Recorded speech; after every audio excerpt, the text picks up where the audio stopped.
नमस्कार, आप देख रहे हैं जौहर झारखंड। मैं हूं रुचिकर। आज आपके साथ बुलेटिन की शुरुआत इस वक्त की बड़ी खबर के साथ करेंगे। चाईबासा से इस वक्त की बड़ी खबर आ रही है, जहां 3 व्यापारियों के ठिकाने पर रेड हुआ है। आयकर विभाग और जीएसटी इंटेलिजेंस की ये छापेमारी हुई है। खैनी व्यापारी नितिन प्रकाश और पंकज चिरानिया के घर पर ये रेड हुआ है। आपको बता दें कि नितिन प्रकाश के सदर बाजार स्थित कार्यालय में भी छापेमारी हो रही है। चाईबासा के एक और अन्य व्यवसायी पिंटू अग्रवाल के घर पर भी छापेमारी चल रही है और व्यवसायी पिंटू अग्रवाल के पास झारखंड खैनी का एजेंसी है। बड़ी खबर आपको चाईबासा से बता रहे हैं। ज्यादा जानकारी के साथ न्यूज 18 संवाददाता रुपेश प्रधान हमारे साथ फोन लाइन पर जुड़ चुके हैं। रुपेश, आयकर विभाग और जीएसटी विभाग की तरफ से ये संयुक्त छापेमारी हुई है, 3 व्यापारियों के ठिकाने पर रेड हुई है। क्या कुछ सबूत बरामद हुए हैं, क्या जानकारी है?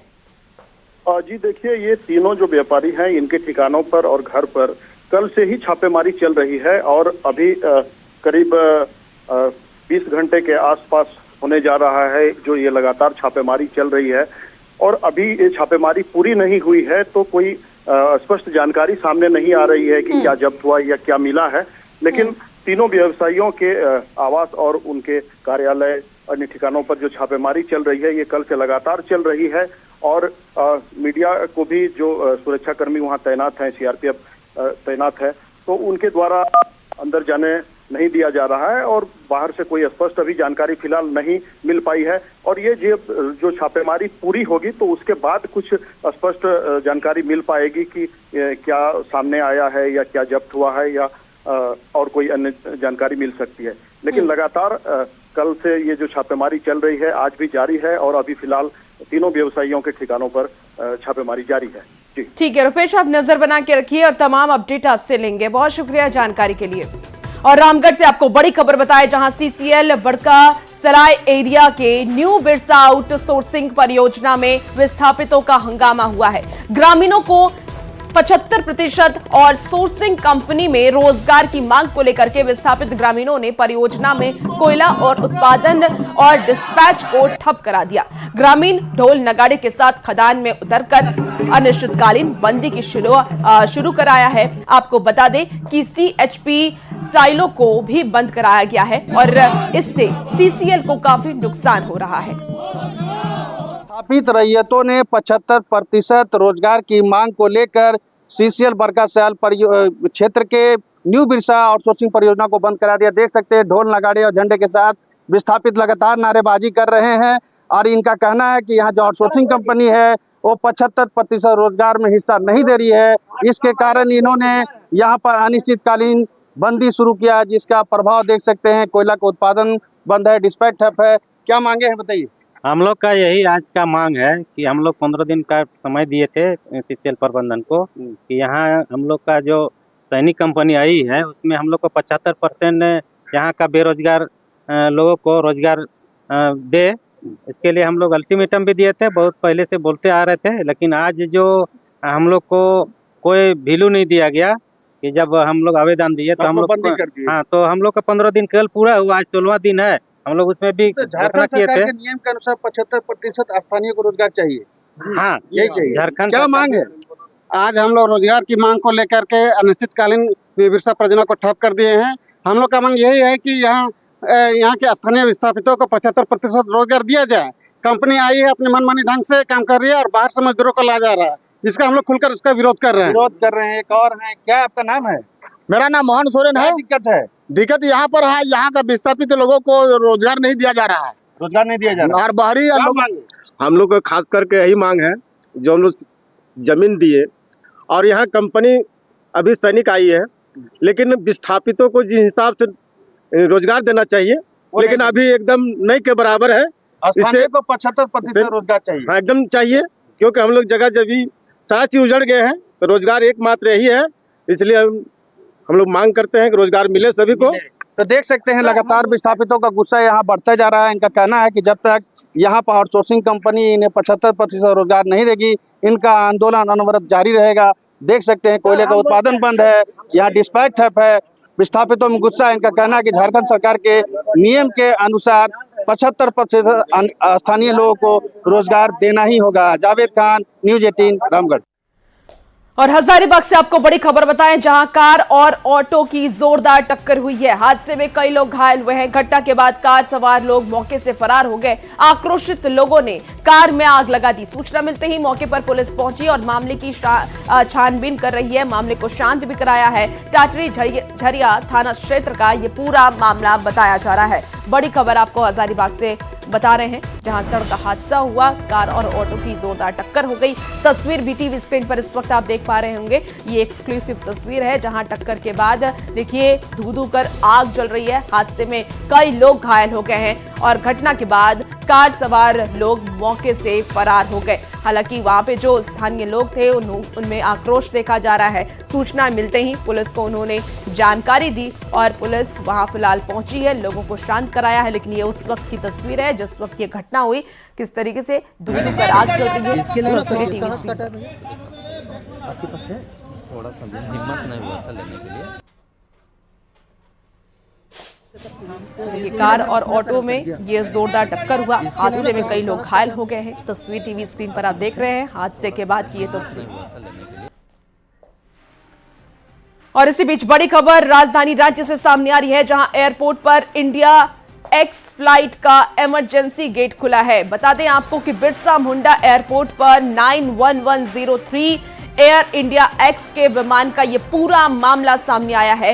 रांची से दिल्ली उड़ान भरने के लिए विमान तैयार था और जांच के दौरान इमरजेंसी गेट खुला मिला। केबिन क्रू मेंबर ने जानकारी पायलट को दी और विमान ने सभी 170 यात्रियों को उतारा। आपको बता दें कि इमरजेंसी गेट खुलने वाले नहीं हुई है पहचान कि किसने इस इमरजेंसी गेट को खोला है। शाम के 5:10 की अगर हम बात कर लें तो 5:10 बजे 105 यात्रियों को लेकर के विमान दिल्ली के लिए उड़ान भरी। बड़ी खबर आपको इस वक्त रांची से बता रहे हैं।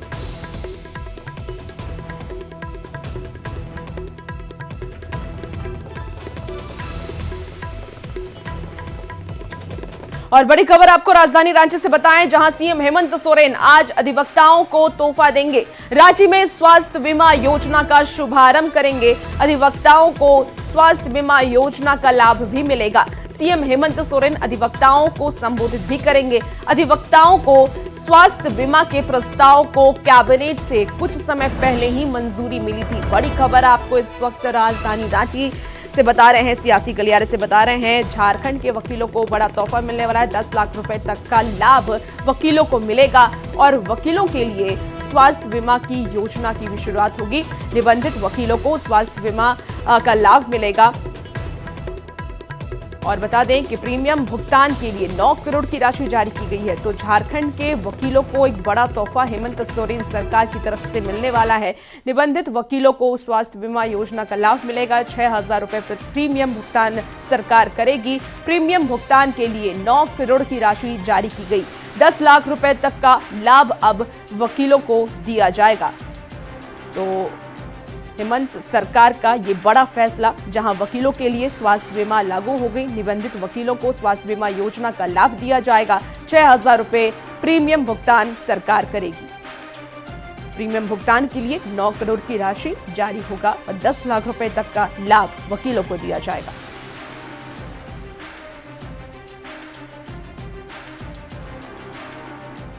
झारखंड बीजेपी अध्यक्ष बाबूलाल मरांडी ने डीजीपी को लेकर के राज्य सरकार पर निशाना साधा है। उन्होंने ये आरोप लगाया कि झारखंड देश का पहला ऐसा राज्य है जो डीजीपी विहीन है। 30 अप्रैल को अनुराग गुप्ता का कार्यकाल समाप्त हो गया था। इससे पहले 22 अप्रैल को ही केंद्र सरकार ने पत्र लिखा था जिसमें उन्हें डीजीपी नहीं बनाने की बात कही थी। बाबूलाल मरांडी ने यह पूछा कि आखिर अनुराग गुप्ता में क्या खूबी है कि सरकार उन्हें डीजीपी बनाए रखना चाहती है। बाबूलाल मरांडी ने कहा कि अनुराग गुप्ता पर बोधगया के मगध यूनिवर्सिटी में मामला दर्ज है। उन्हें खुद हेमंत सोरेन ने 26 महीने तक निलंबित रखा था।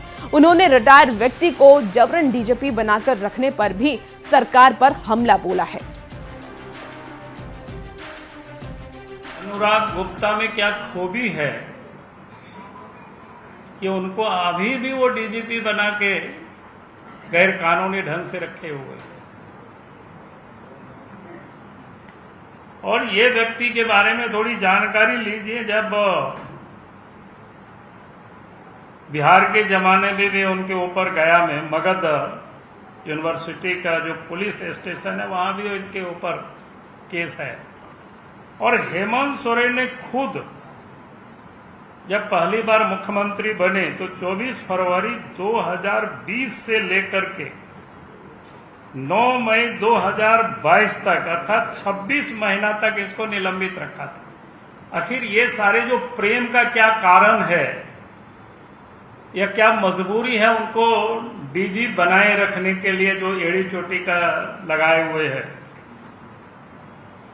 तो उसका हमने पता करने की कोशिश की। आखिर इस अवसर में कौन सी ऐसी पंख है जिसके कारण से हेमंत सोरेन ने इनको यहां बैठा के रखना चाहते हैं। ईडी ने भी कई एक भ्रष्टाचार की उन्होंने खुलासा किया और उस भ्रष्टाचार में जो भी लोग शामिल हैं उन सब लोगों को के ऊपर प्रोसिक्यूशन सैंक्शन के लिए जो ईडी ने लिखा है उसमें से लगभग 10-12 अफसर हैं, लेकिन आज तक उन सारे मामलों को रखना, आज तक सरकार ने उसका सैंक्शन नहीं दिया है, बल्कि जो ईडी के द्वारा जो गवाहें थी उन्होंने कई एक गवाहों को के ऊपर दबाव डालना, कई एक के ऊपर तो केस करके जेल में भी डाल दिया। मैं हेमंत सोरेन जी से कहूंगा कि भाई आप बिना विलंब किए आप यहां राज्य में नए डीजी को आप नियुक्त करिए, क्योंकि जब तक कोई डीजी नहीं है तो उनके निर्णय को कैसे माना जाएगा कानूनी या लीगल है। बाबूलाल मरांडी के आरोप पर जेएमएम और कांग्रेस ने पलटवार किया है। बाबूलाल मरांडी को कुतुब मीनार से कूदने वाला नेता बताया, कहा कि बीजेपी खुद अनुराग गुप्ता के पक्ष में खड़ी थी जब उनके खिलाफ जांच की मांग उठ रही थी। अब वही पार्टी सवाल खड़े कर रही है। मामला जब कोर्ट में विचाराधीन है तो उस पर तो कोई फैसला नहीं लेना चाहिए। गृह मंत्रालय को हम इंतजार करें कोर्ट के निर्णय का। ऐसे भी बाबूलाल जी के बातों को बहुत गंभीरता से लेने की जरूरत नहीं है। ये कुतुब मीनार से कूदने वाले नेता हैं, ये कब क्या बोल जाते हैं मुझे लगता है उनको खुद भी समझ नहीं आता है। यह बाबूलाल जी को आकलन करना चाहिए। डीजीपी ऑलरेडी इस राज्य में कार्यरत है, डीजीपी काम कर रहे हैं। हमें यह लगता है कि बाबूलाल जी को यह पता नहीं कि जब राज्य कैबिनेट जिसका फैसला लेती है वो फैसला राज्य की जनता का होता है और राज्य कैबिनेट ने फैसला लिया है।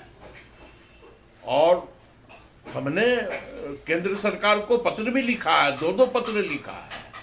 क्यों इतनी बेचैन है बाबूलाल जी? क्यों इतनी छटपटाहट है बाबूलाल जी में? इसलिए बाबूलाल जी में छटपटाहट है कि अनुराग गुप्ता एक डीजीपी के रूप में इस राज्य में अपराधियों के हौसले को पस्त कर रहे हैं, इसलिए बाबूलाल जी में बेचैनी है।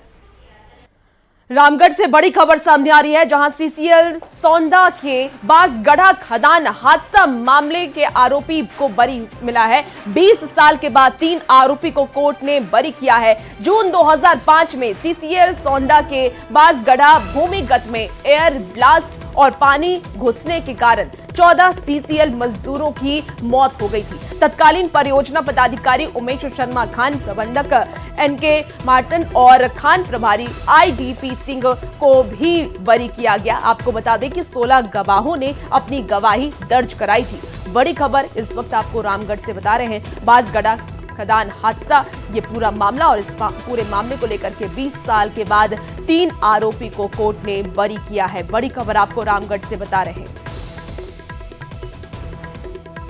और गिरिडीह से भी बड़ी खबर सामने आ रही है, जहां बगोदर के मुंडरों से गुजरे 33,000 वोल्ट के टावर पर एक शख्स चढ़ गया। वहीं से कूदने की धमकी दे रहा था वो, और सूचना मिलते ही मौके पर पुलिस पहुंची। घंटों के बाद प्रशासन और परिजनों के मनाने के बाद व्यक्ति खुद ही नीचे उतर गया। तस्वीरें भी टीवी स्क्रीन पर आपको उस व्यक्ति की दिखा रहे हैं। जानकारी के मुताबिक शख्स का एक भाई अफ्रीका के नाइजर में अगवा है। उत्तम को सशस्त्र अपराधियों ने अगवा कर लिया। उन्हें रिहा करवाने का प्रयास लगातार चल रहा है, जबकि दूसरा भाई कानपुर में बिजली पोल से गिर करके गंभीर रूप से घायल हो गया है, जिसका इलाज अस्पताल में चल रहा है। और घर के एक सदस्य का अपहरण और दूसरे सदस्य का काम के दौरान गिरने से घायल हो जाने से पूरा परिवार अब परेशान है। वहीं इसी वजह से परेशान होकर शख्स 33,000 वोल्ट के टावर पर चढ़ गया है और वहां से कूदने की वो धमकी दे रहा था। हालांकि लोगों ने समझाया बुझाया, तब जाकर के वो खुद ही नीचे आया है। उस शख्स की तस्वीर भी आपको टीवी स्क्रीन पर इस वक्त हम आपको गोल घेरे में दिखा रहे हैं। देखिए किस तरीके से वो टावर पे चढ़ा हुआ है और वहां से वो कूदने की धमकी दे रहा था, लेकिन लोगों ने समझाया बुझाया, तब जाकर के वो नीचे उतरा।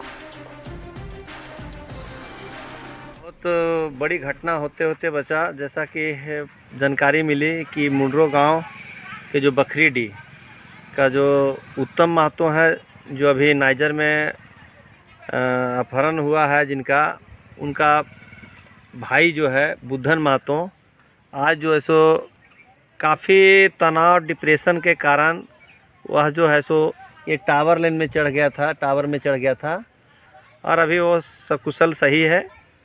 और हम चाहेंगे कि इस तरह की जो घटना है, इन परिवार जो काफ़ी दुख में है, इसलिए राज्य सरकार और केंद्र सरकार अविलंब जो अपहृत 5 श्रमिक हैं उनको लाने का पहल किया जाए।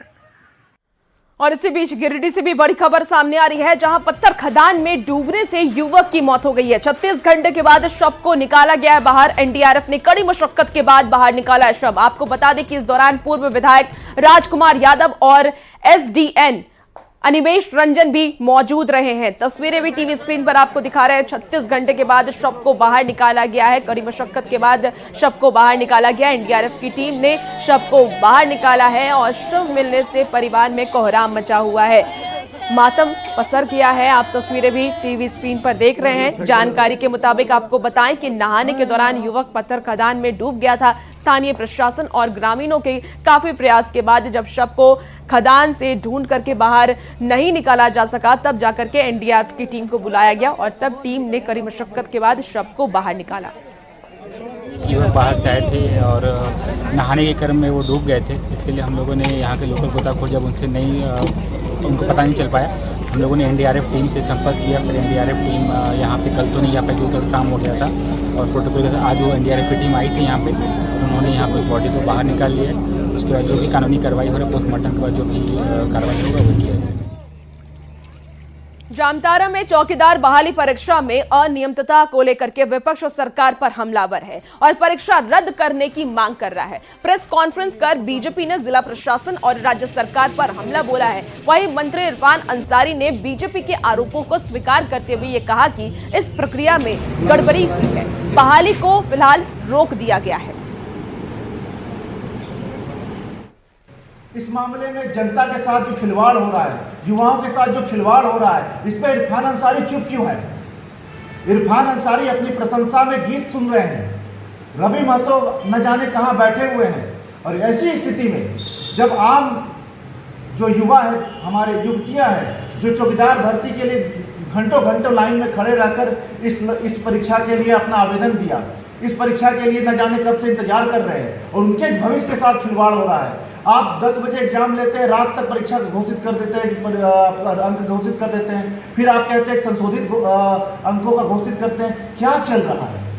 सबसे निचले तबके का यह परीक्षा है और स्थानीय स्तर के नौजवान बेरोजगार का यह एक हक और अधिकार का मामला है। ये अधिकार को जो है सो छीने नहीं, किसी को वंचित नहीं करें। जो मेरिट में आता है और जो ये पूर्ण प्रक्रिया को पूरा करता है, अर्हताएँ जो रखती है, उनको आप नियुक्ति करें। कुछ गड़बड़ियाँ हुई है, मैं स्वीकार करता हूँ कि जो बाहर के लोग हैं उनको 50 में 50 मार्क्स मिल गया है। ठीक है, जो एजेंसी है कहाँ की है, कौन एजेंसी, किसने चयन किया, क्यों किया, हम लोग विश्वास भी लेते हैं, हमारे स्पीकर साहब हैं, हम भी हैं, तो जो बहाली हुई है हमें नहीं लगता कि स्थानीय लोगों का हुआ है, तो ये जांच का विषय है। हम लोग ने कहा कि अभी इसको रोका जाए, नियम संगत नियम के अनुसार किया जाए।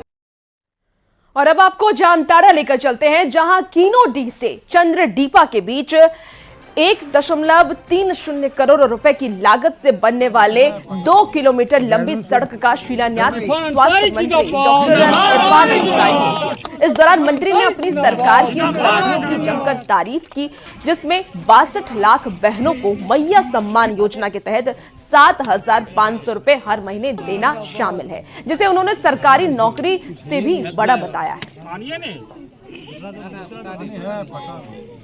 आदिवासी के सम्मान के साथ साथ आदिवासियों का विकास कर रहा है। ये अंतर आप में है, ये अंतर भाजपा और हमारी सरकार में है। हम लोग विकास करेंगे, दोबारा हम लोग सरकार में आए, मैया सम्मान, सोचिए आप, मैया सम्मान दिए। आज बताइए, आदिवासी बहनों को अगर पैसा मिल रहा है, 7,500 रुपया महीना मिल रहा है घर बैठे, तो क्या बोलिएगा बताइए। ये तो नौकरी है, याद रखिएगा, लगा दीजिएगा आप लोग। मैया सम्मान सरकारी नौकरी से ही बड़ा है। आप सरकारी नौकरी की है तो आपको मेहनत करना पड़ेगा, लेकिन आप घर बैठे आपके खाते में हम पैसा भेज रहे हैं, हमारी सरकार पैसा भेज रही है, ये तो नौकरी हुआ। हम लोगों ने 62 लाख नौकरियां, ये बात मानी। मैया सम्मान का मतलब सरकारी नौकरी, 62 लाख बहनों को नौकरी दिया, 62 लाख मैया माँ को नौकरी दिया। और अब आपको जमशेदपुर लेकर के चलते हैं, जहां न्यूज 18 की खबर का बड़ा असर देखने को मिल रहा है। चकुलिया प्रखंड के मटिया बांगगी गांव के पत्ते पर फर्जी तरीके से मुस्लिम बच्चों के जन्म प्रमाण पत्र बनने के मामले में जांच तेज हो गई है। अन्य मित्तल ने मामले का ये संज्ञान लिया और कहा कि अब तक 106 फर्जी जान प्रमाण पत्र निजी स्कूलों में पकड़े गए हैं, जो कि गलत तरीके से बनाया गया था। आपको बता दें कि मटिया बांध गांव के फतेहपुर फर्जी तरीके से जन्म प्रमाण पत्र बनाया गया है। उपायुक्त ने एसडीओ डीएसपी के नेतृत्व में टीम का गठन कर इस पूरे मामले की जांच की बात कही है। आपको बता दें कि बाबूलाल मरांडी, चंपाई सोरेन, रघुवर दास ने इस मामले को लेकर के झारखंड में बांग्लादेशी घुसपैठियों को बढ़ावा का ये मुद्दा उठाते हुए राज्य सरकार को घेरा था।